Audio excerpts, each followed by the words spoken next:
Hello everyone, কেমন আছো সবাই? আশা করি ভালো আছো। ব্যাকগ্রাউন্ড থেকে বুঝতেই পারছো বাড়িতে এসে গেছি। তো হ্যাঁ, কালকে এসেছি বাড়িতে রাত 10:30 নাগাদ। তো কালকে হঠাৎ করেই বাড়িতে এসেছি। তো কালকে আসার কথা ছিল না, আমাদের আসার কথা ছিল বুধবার, কিন্তু আমরা এসে গেছি এখানে সোমবার। তো আজকে মঙ্গলবার।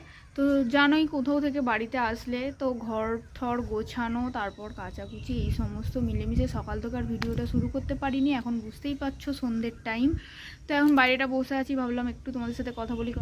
মায়েদের বাড়িতে লাস্ট একটা ব্লগ শেয়ার করেছিলাম, তারপর থেকে আর তেমন একটা করিনি। তারপরে ভাবলাম যে ঠিক আছে, যেদিন বাড়ি যাব সেদিন ভিডিও করব, কিন্তু সেভাবে তো আর যেহেতু আগে থেকে ঠিক ছিল না, সেই জন্য আর ভিডিও করা হয়নি। তো কালকে আমরা এসেছি 10:30-11টা নাগাদ।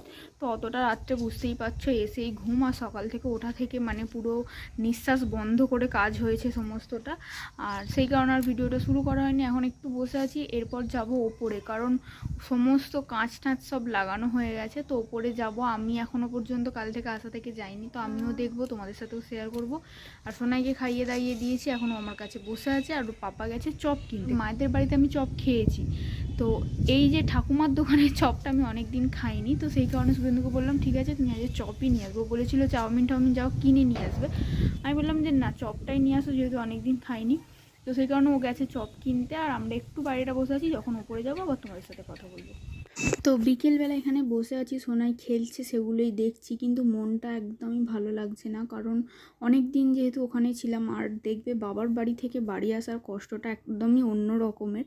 তো এই টাইমটাতে আমি কালকে এখনও পর্যন্ত মায়েদের বাড়িতেই ছিলাম, সেখানে আজকে এই একই টাইমে আমি আমার বাড়িতে বসে আছি। আর বারবার ট্রেন এসে যাচ্ছে, একটু অ্যাডজাস্ট করো।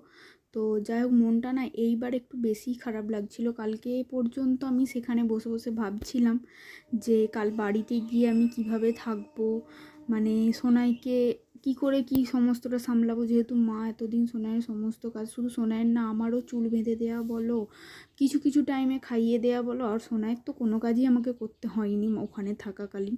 তো সেই সমস্ত নিয়ে না কালকে একটু মনটা ভীষণ খারাপ হচ্ছিল, ঠিকঠাকভাবে খেতে পাচ্ছিলাম না।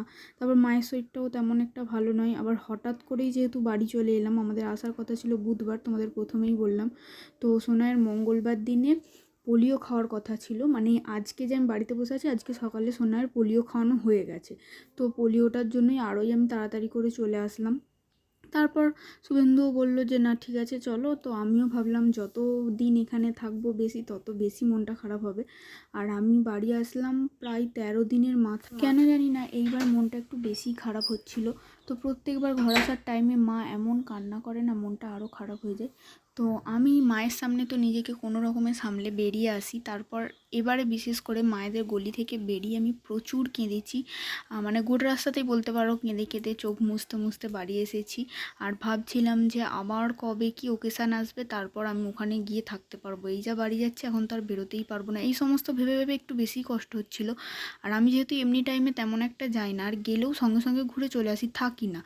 আর কোনো ওকেশান পারপাস গেলে তখন হয়তো 1 সপ্তাহ, 10 দিন কি 15 দিন এরকম থেকে তারপর বাড়ি আসি। তো এবার ভাবছিলাম যে এখন তো আর সামনাসামনি কোনো অনুষ্ঠানই নেই, একদম সেই ভাইফোঁটা। তো ভাইফোঁটা আসতে 3-4 মাস বাকি, আমি অতদিন কিভাবে থাকবো। তো এই সমস্ত কথা ভেবে ভেবে প্রচুর কাঁদছিলাম। আর শুভেন্দু বারবার গাড়ি থামিয়ে থামিয়ে আমাকে বোঝাচ্ছিল যে তোমাকে এর মাঝখানে আবার নিয়ে আসবো, হেন তেন। তো এইসবও বোঝাচ্ছিল বলে না মনটা একটু ভালো হয়েছিল, মানে চুপ হয়ে গেছিলাম কাঁদতে কাঁদতে।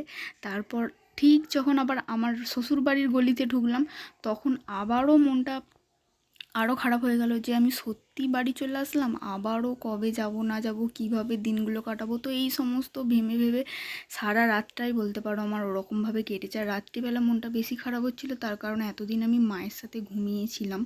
তো এই সমস্ত ভাবতে ভাবতে তো সারা রাতটাই কেটে গেল। সকালে যখন ঘুম থেকে উঠলাম তখন দেখলাম এই সমস্ত কথার কিছু মনেই হচ্ছে না। তখন মাথার মধ্যে ঘুরছে যে অগোছালো ঘরটাকে গোছাতে হবে, কাচাকুচি করতে হবে, এদিক সেদিক কত কাজ পড়ে আছে। তো এই সমস্তই ভাবছিলাম। তখন আবার কাজের চাপে একবারও সেখানের কথাও মনে হচ্ছিল না, আর ভিডিওটা যে স্টার্ট করব সেটাও মনে হচ্ছিল না।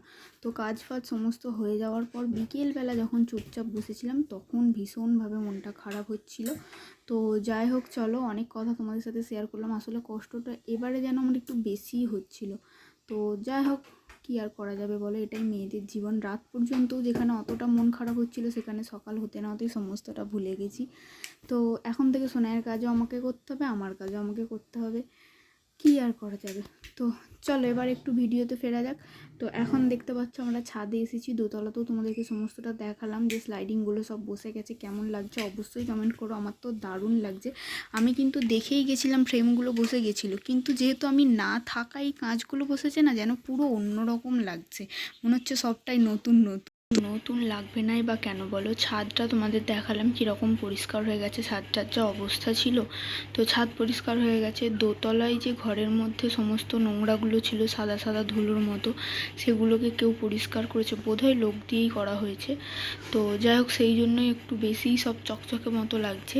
আর এদিকে নিচের জানলা আর ওপরের জানলাগুলো যদিও কাঁচ বসেছে, কিন্তু সিঁড়ির যে ধাপে জানলাগুলো থাকে না, মানে চাতালের মধ্যে, সেই জানলাগুলো আর বাথরুমেরগুলো এখনও পর্যন্ত বাকি আছে।